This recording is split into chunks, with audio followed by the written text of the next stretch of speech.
نحمده ونصلي على رسوله الكريم أما بعد কোটা বৈষম্যের আন্দোলনকে কেন্দ্র করে সৃষ্ট পরিস্থিতিতে জমিয়তে উলামা ইসলাম বাংলাদেশের পক্ষ থেকে জরুরি সংবাদ সম্মেলন তারিখ 1 আগস্ট 2024 বৃহস্পতিবার বিকাল 4টা।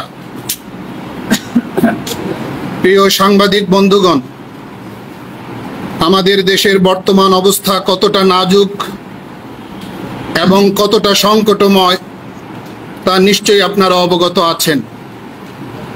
পরিস্থিতির জটিলতা ও ভয়াবহতা বিবেচনা করে একটি নিবন্ধিত প্রাচীনতম রাজনৈতিক দল হিসেবে জমিয়তে উলামা ইসলাম বাংলাদেশের পক্ষ থেকে আমরা আজ এই সংবাদ সম্মেলনের আয়োজন করেছি।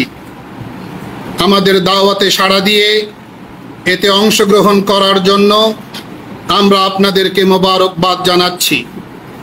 আশা করি জাতির এই সংকটকালে আমাদের বক্তব্য আপনাদের বহুল প্রচারিত সংবাদ মাধ্যমে প্রচার করে স্বীয় পেশাগত দায়িত্ব ও কর্তব্য আন্তরিকতার সাথে পালন করবেন।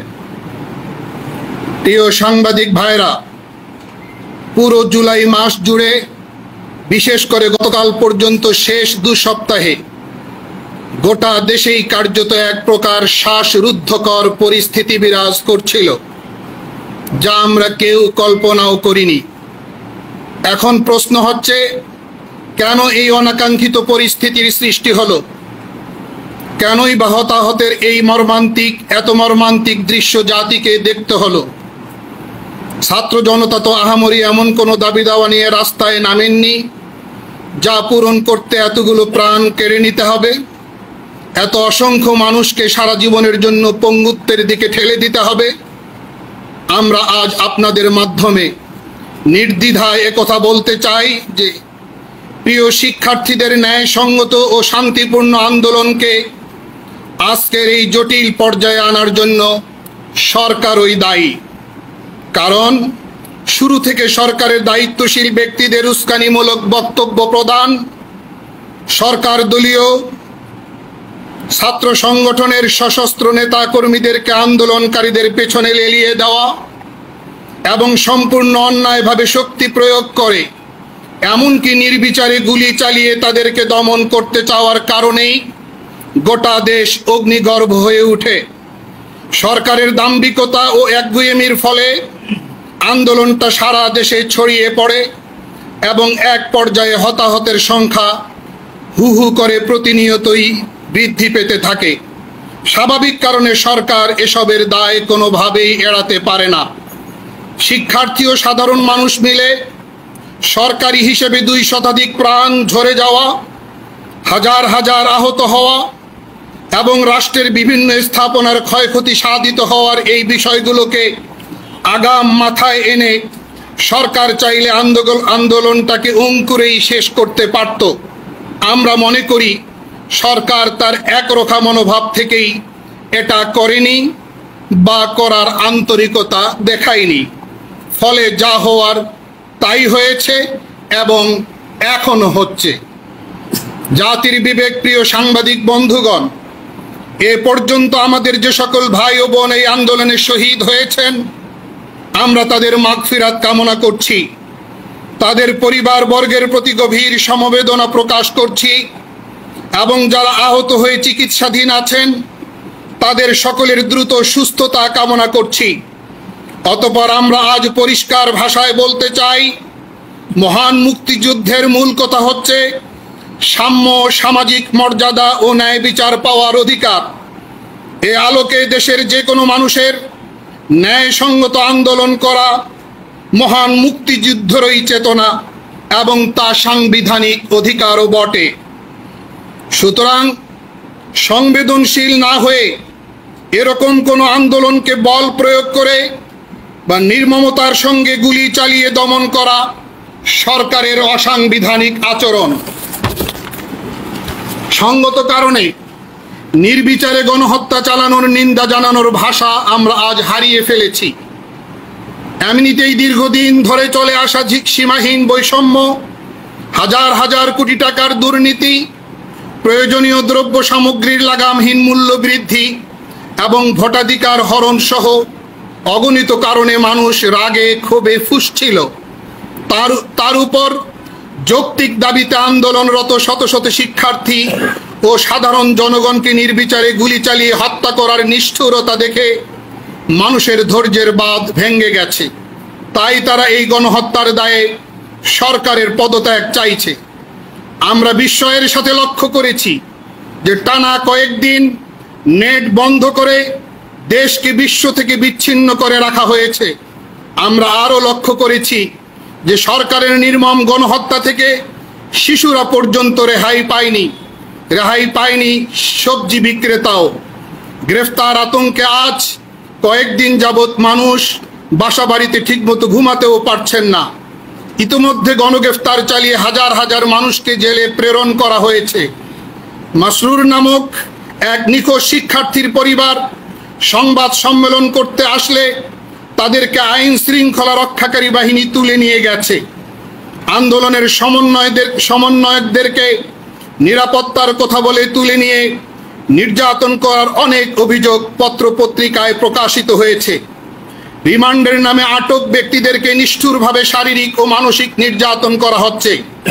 অবিলম্বে সরকারকে সকল অন্যায় আচরণ বন্ধ করতে হবে এবং জনসাধারণের ক্ষোভ ও কষ্টের ভাষা বুঝে জুলুম অত্যাচার বন্ধ করে অনতিবিলম্বে পদত্যাগ করতে হবে। আমরা মনে করি এটাই কার্যকর রাজনৈতিক সমাধান। প্রিয় সাংবাদিক ভাইরা, মহান মুক্তিযুদ্ধের সময় আমাদের দলের তৎকালীন নেতৃবৃন্দ যেমনিভাবে হানাদার বাহিনীর বিরুদ্ধে সোচ্চার ছিলেন এবং মুক্তিকামী জনতার পাশে ছিলেন, আমরাও আজ তাদের পথ অনুসরণ করে জাতির এই ক্রান্তিকালে অধিকার আদায়ের আন্দোলনকারীদের পাশে আছি এবং থাকব ইনশাআল্লাহ। এই দৃষ্টিকোণ থেকে ছাত্র সমাজের চলমান শান্তিপূর্ণ ও যৌক্তিক আন্দোলনের প্রতি আমরা সংহতি প্রকাশ করছি। একই সাথে আমরা এটাও স্পষ্ট করে বলতে চাই, আমরা কোনো প্রকার সহিংসতা সমর্থন করি না। অতএব রাষ্ট্রের যে সকল ভবন ও স্থাপনার ক্ষতি সাধন করা হয়েছে, আমরা তারও তীব্র নিন্দা জানাই এবং শতভাগ নিরপেক্ষ তদন্ত নিশ্চিত করে প্রকৃত দোষীদেরকে চিহ্নিত করে তাদেরকে শাস্তির আওতায় আনার দাবি করি। পরিশেষে আমরা খুব পরিষ্কার করে বলতে চাই, প্রিয় মাতৃভূমি বাংলাদেশ এই মুহূর্তে গভীর এক সংকটে নিপতিত। দেশের সকল শ্রেণী পেশার মানুষ, বিশেষ করে শিক্ষার্থী সমাজ, অভিভাবকবৃন্দ ও শিক্ষকবৃন্দ ভীষণ রকম উদ্বিগ্ন। অর্থনীতির বেহাল দশা তো আছেই, বহির্বিশ্বে গণমাধ্যমগুলোতে এই গণহত্যার সচিত্র প্রতিবেদনও প্রকাশিত হচ্ছে। একটি রাজনৈতিক দল হিসেবে আমরা মনে করি বর্তমান সরকার জনগণের ভোটে নির্বাচিত সরকার হলে আজ এরকম জটিল পরিস্থিতির উদ্ভব হতো না। আর তাই দৃশ্যমান ও বিরাজমান সংকট থেকে মুক্তি পেতে আমরা সরকারকে দেশ ও জাতির বৃহত্তর স্বার্থে পদত্যাগ করার উদাত্ত আহ্বান জানাচ্ছি। প্রিয় সাংবাদিক বন্ধুগণ, নিহতদের মাগফিরাত ও আহতদের সুস্থতা কামনায় আগামীকাল 2রা জুলাই শুক্রবার দেশব্যাপী দলের আগামীকাল 2রা আগস্ট শুক্রবার দেশব্যাপী দলের নেতাকর্মী, সমর্থক ও সর্বসাধারণের কাছে দোয়া করা, জেলায় জেলায় সংহতি সমাবেশের আয়োজন করা এবং সাধ্যমতো আহতদের খোঁজ খবর, সেবা যত্ন ইত্যাদি কার্যক্রমে অংশ নেওয়ার আহ্বান জানাচ্ছি। আল্লাহ আমাদের সকলকে সত্য ও ন্যায়ের উপর অবিচল থাকার তৌফিক দিন, আমিন। সালামান্তে মঞ্জুরুল ইসলাম আফেন্দি, মহাসচিব জমিয়তে উলামা ইসলাম বাংলাদেশ।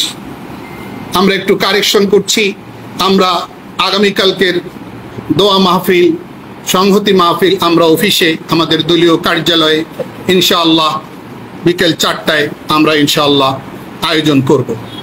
ধন্যবাদ আপনাদের সবাই। 2রা জুলাইয়ের জায়গায় 2রা আগস্ট হবে। আমরা এই অনাকাঙ্ক্ষিত ভুলের জন্য দুঃখ প্রকাশ করছি। আমরা আপাতত এতটুকুর মধ্যে, কালকে যতটুকু বললাম এতটুকুর মধ্যে আছে।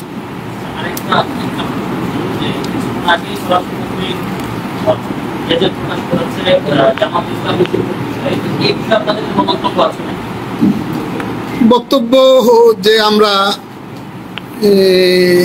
আমরা কেন, দেশের যে কোনো বিবেকবান মানুষ এই প্রশ্ন করে এবং করাই স্বাভাবিক, যেটা এই মুহূর্তে কেন।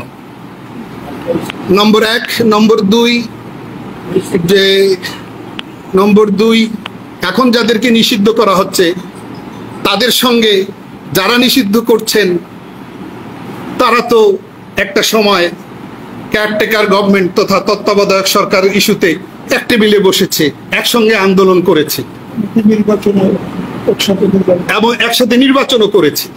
এই প্রশ্নগুলো মেলালে বিষয়টা সামনে ফুটে ওঠে। জি, ধন্যবাদ আপনাকে।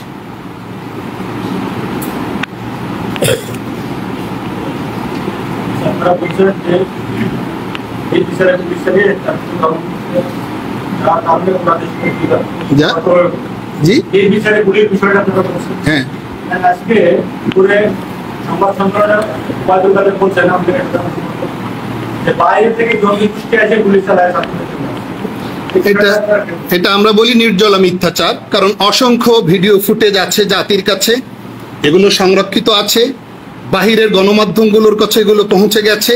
দেশের মানুষ এতটা বোকা নয় যে এই সমস্ত মিথ্যাচারে তারা কান দেবে, আমরাও তাই মনে করি।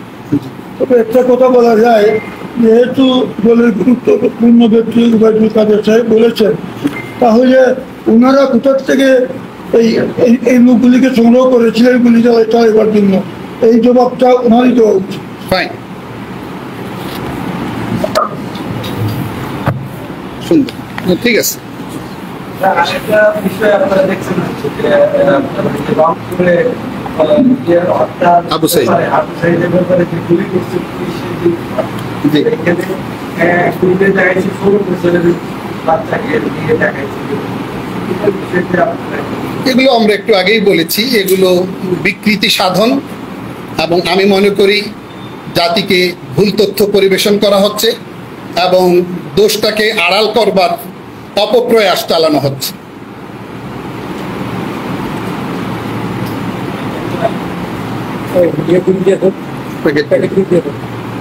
জি জি, ধন্যবাদ। জি, একটু প্লিজ, জি একটু সামান্য আপ্যায়ন চলে দিয়ে দাও